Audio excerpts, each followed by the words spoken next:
She's really horrible at her job. It is within reason for him to kill her and find somebody else who would be a better acolyte, because May is a terrible acolyte, just like Osha is a terrible Jedi.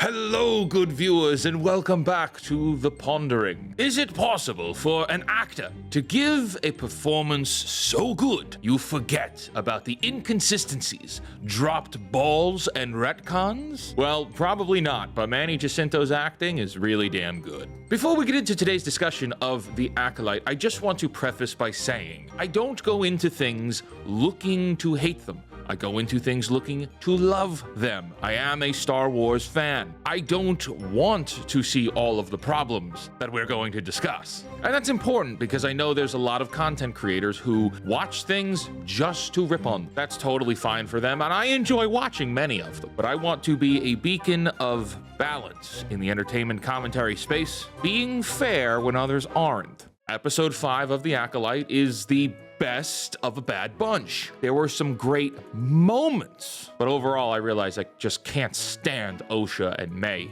I don't care at all for their plotline or their backstory. There's a classic meme of stormtrooper reactions that they sold on t-shirts back in like 2009. That is Amanda Stenberg's acting in this series. Every time it cuts to her, I yelled, "No, go back!" Because whatever it just cut away from is sincerely more exciting and engaging than anything she's going to say. I also believe that the narrative they're pursuing about the Jedi being both politically corrupt and committed atrocities is going to bite them in the ass.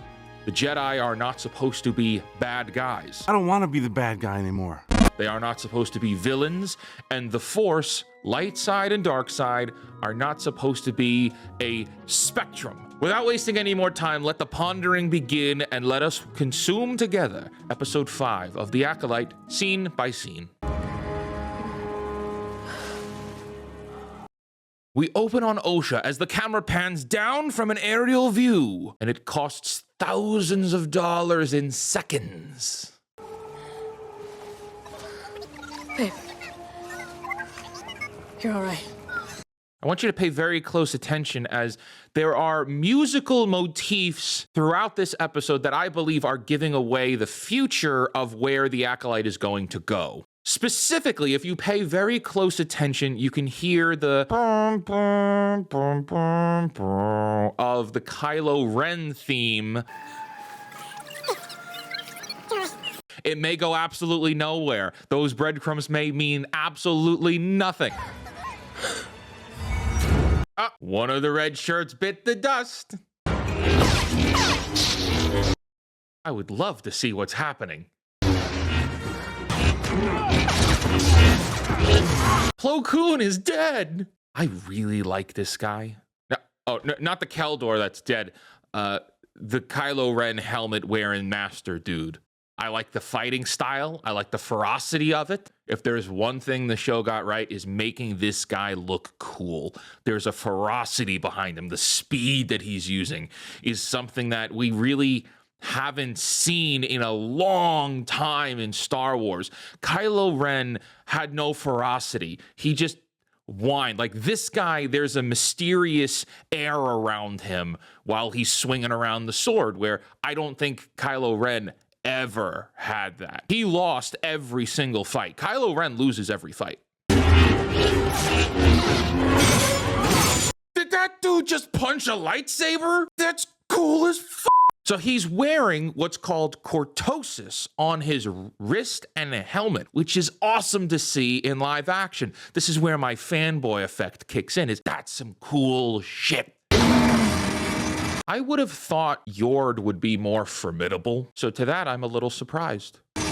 My thoughts on this are a little hypocritical, because on one hand, holy crap, that dude just punched a lightsaber. That's some coolness right there. That's cool. But at the same time, lightsabers have once again lost a little bit of steam and a little bit of power and a little bit of value in Disney Star Wars. And I don't know why they keep wanting to do that, because like that is the toy sales. You go to Disney World, it's over $200 to buy one of these stupid things. He's dead. Also dead. It's a Jedi kebab.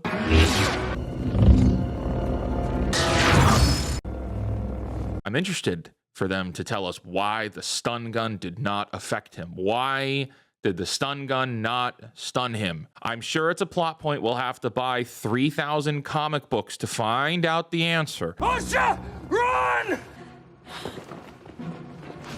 And we cut to May, and I don't care at all what she's up to. Not even a little bit.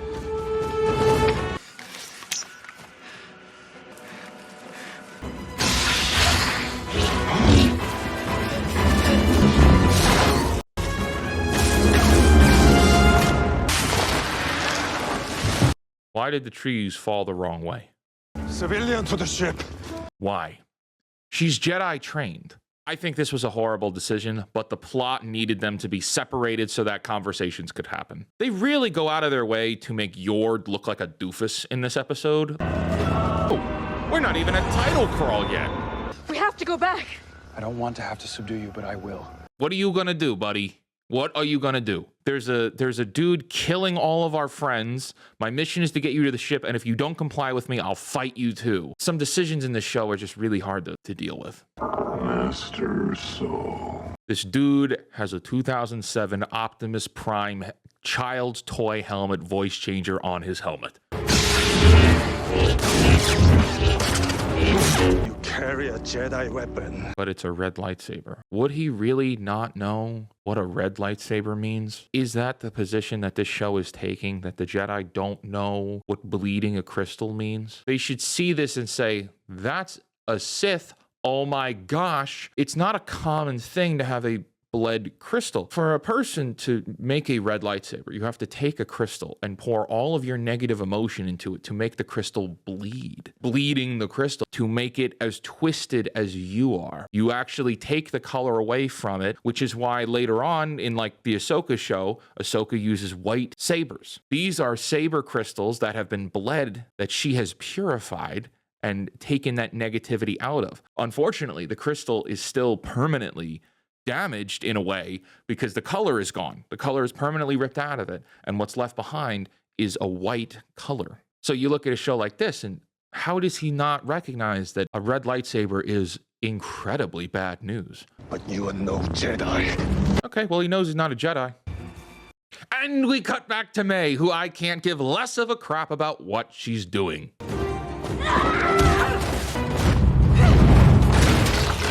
That was very cool. Move along. You're under arrest. The murderers.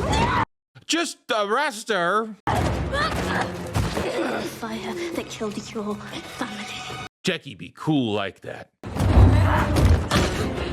Jackie is a Padawan. She's doing moves that are cooler than the Jedi Knight red shirt that all got slain.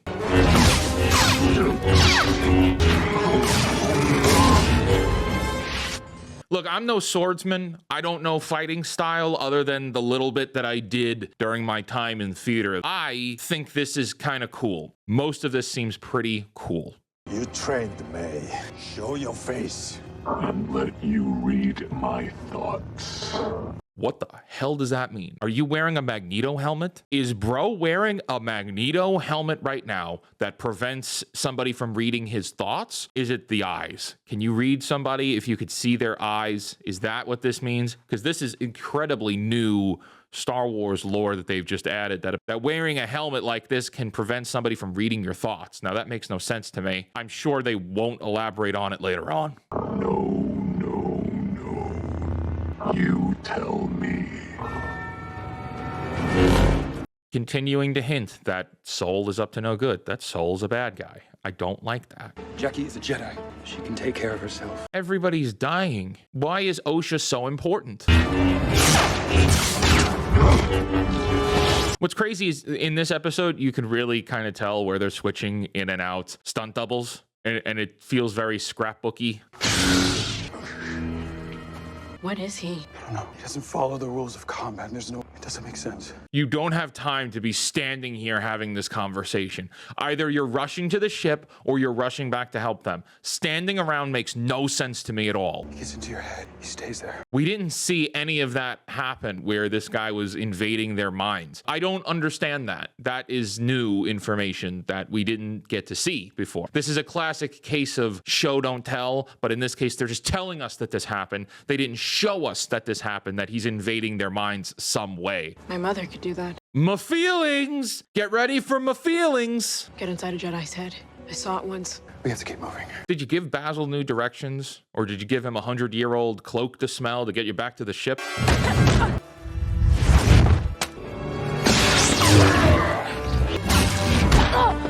And everything we're going to see moving forward is very awesome fighting. However, it's jarring because previously we just saw Jecki fighting with a Boken last episode, which, because she's a Padawan, makes me think she's not that great with a lightsaber yet. All those other red shirts that got killed so easily were knights. They should have been better at fighting than they were. So now we cut over to Jecki here, who's going to do some awesome combat. She shouldn't be able to do it, but I understand for plot reasons why. She's a loyal pupil. I freaking love those arm guards. That is so cool that you could just punch through lightsabers like that.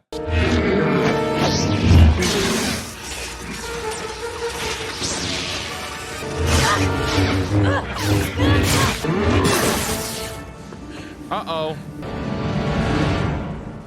For fighting a Sith, she's done exceptionally well. Kicking ass. How did all the other Jedi Knights just get so easily killed? Or, like, what's the explanation here as to why she's so good right now? They take the time to show Jecki training with a Boken, that she's still in training, that she is very much still a Padawan. Obi-Wan Kenobi was a Padawan in episode 1, and he cuts Darth Maul in half. So I'm actually going to give the show an extra credit point for being okay with that, because we've seen it before. We've seen Padawans take on Sith. So some of her lightsaber style seems to be more advanced than maybe it should be, but it's damn cool, and we've seen Obi-Wan cut Darth Maul in half in episode 1. This is an incredibly long-winded episode. Do it. The light attracts them. Attracts what? The bugs. You're going to betray me. You've always been weak. I like this Sith dude a lot.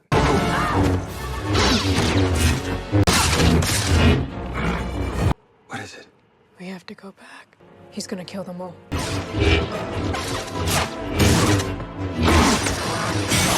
Dude just headbutt a lightsaber. Amazing.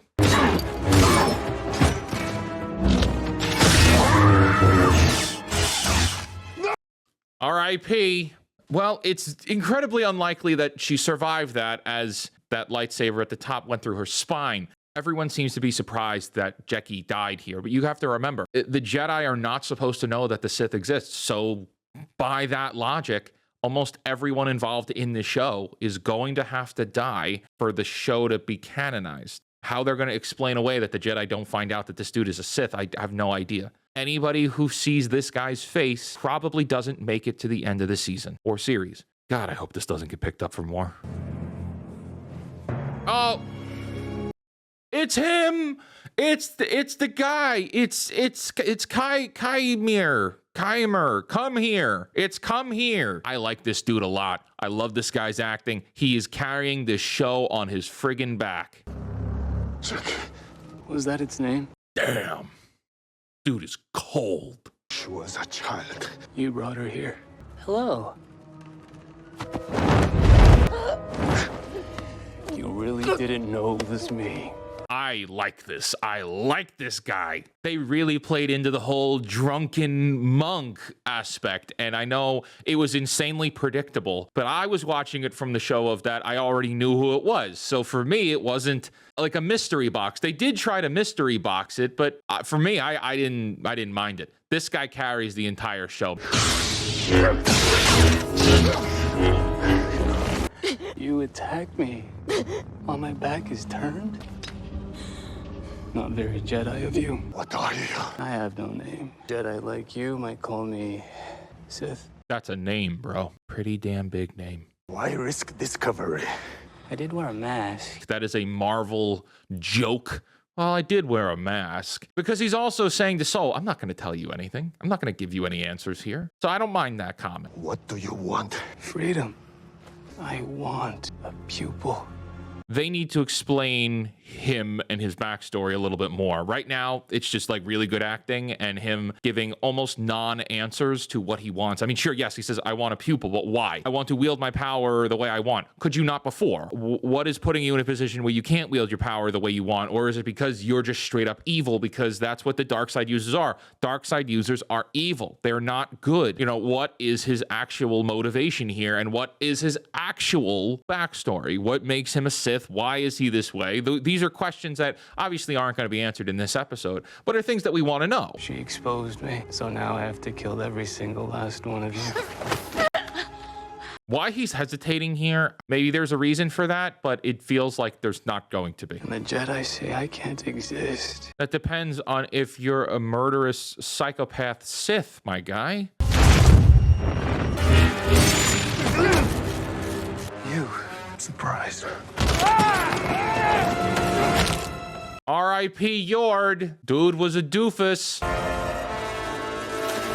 Listening to what he says and how he addresses that May disappointed him, and you play the rest of the season back so far, May does nothing but complain and fail constantly and make mistakes and make dramatically terrible mistakes and really go out of the way to get them exposed. Like, she's really horrible at her job. It is within reason for him to kill her and find somebody else who would be a better acolyte, because May is a terrible acolyte, just like Osha is a terrible Jedi.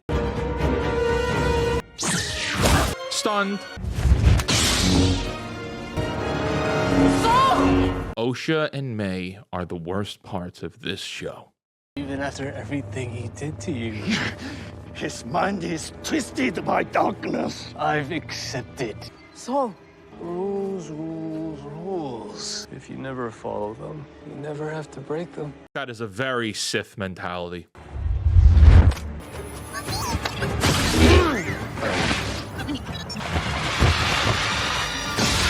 You mean to tell me that the lightsaber fights that are happening all around this jungle aren't making a difference with these bugs? Glow stick, pip droid is enough to summon the swarm? Come on now. Come on. The bugs just drag him away. Come on. This action right here is directly out of the idea that this is a television show and they have to get more episodes out of it. If this was a movie, it would have been a good place to resolve everything. It would have been a good climax point, reveal the truths, end the story, everybody dies, okay? It could have been resolved here. But this whole nonsense that the bugs can just carry him off is very much forced plot television contrived bullshit. We need these characters to live, but we need the scene to end and everybody survives for a few more episodes. So what do?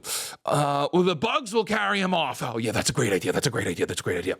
That's what this show is doing. And I hate that for it. Why did he say that?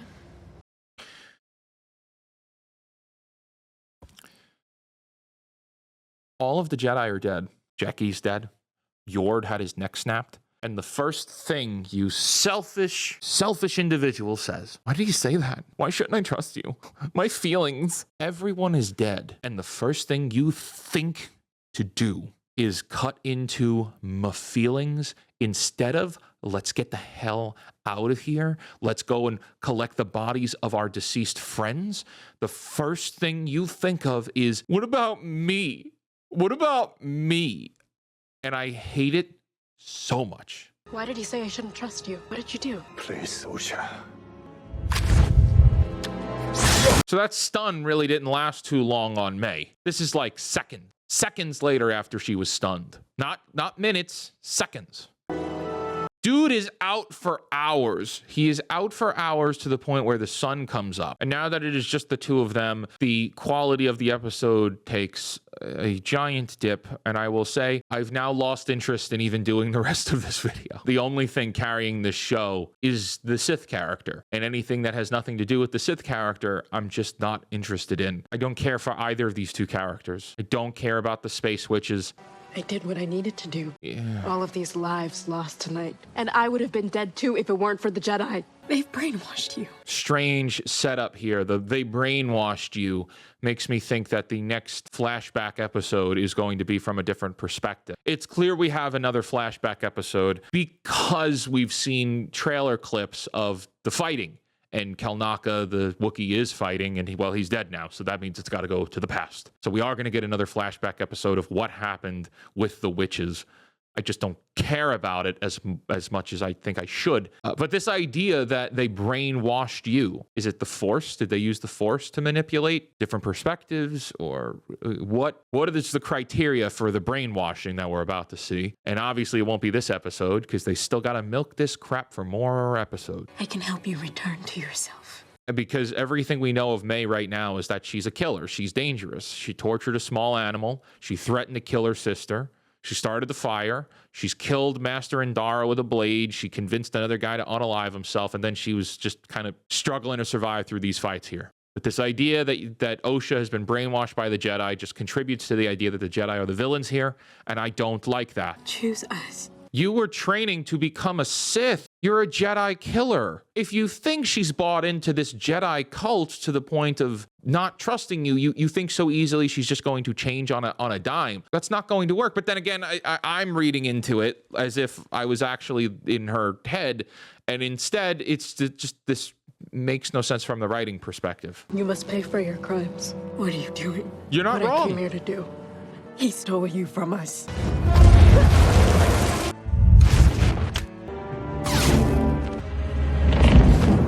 Yeah, we knew he was going to live.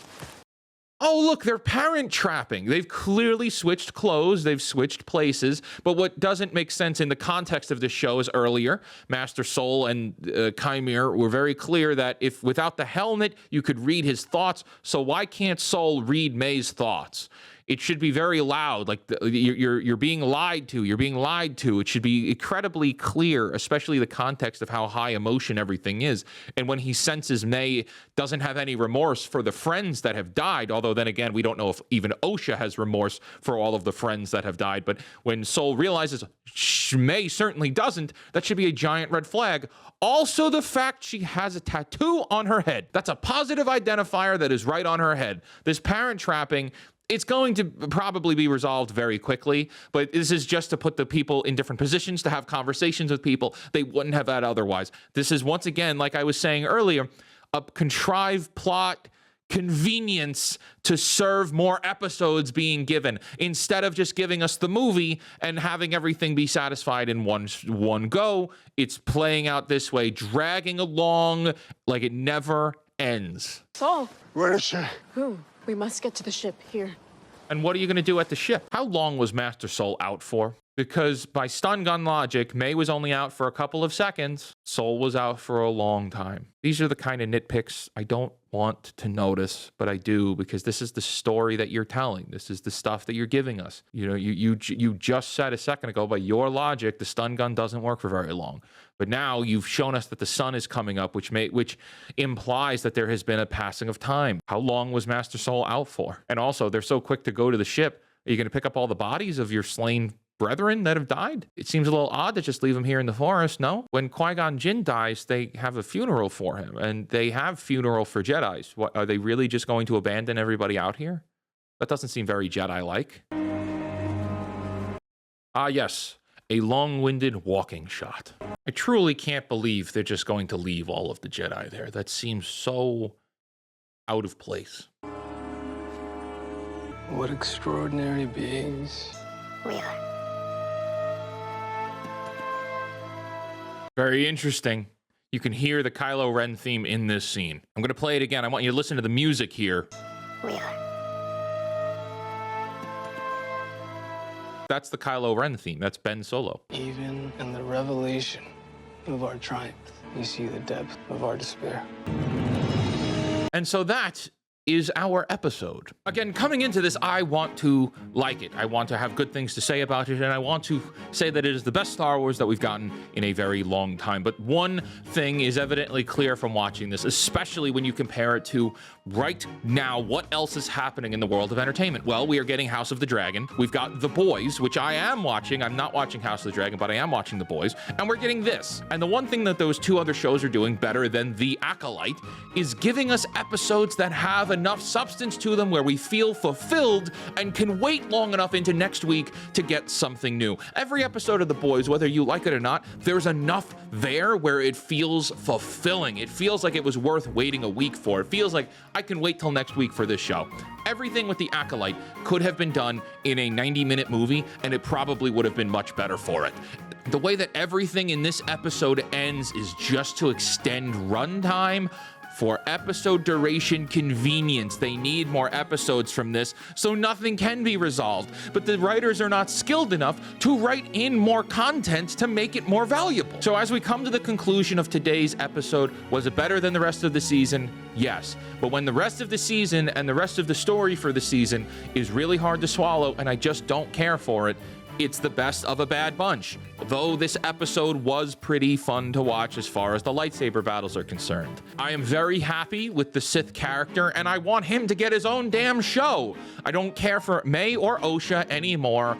Everything that they keep hinting at with Saul better pay off, and it better pay off well. But making the Jedis the villain will do irreparable brand damage. I want to thank you for joining us for today's Pondering. If you liked this video, please smash the like button. If you're new here, hit that little subscribe notification. There's a bell there for you to jingle as well. And if you didn't like anything I said today, I thank you for watching for this long. My friends, until the next time, create, innovate, inspire, and may the thread of destiny be with you. And for the love of God, cancel Disney Plus.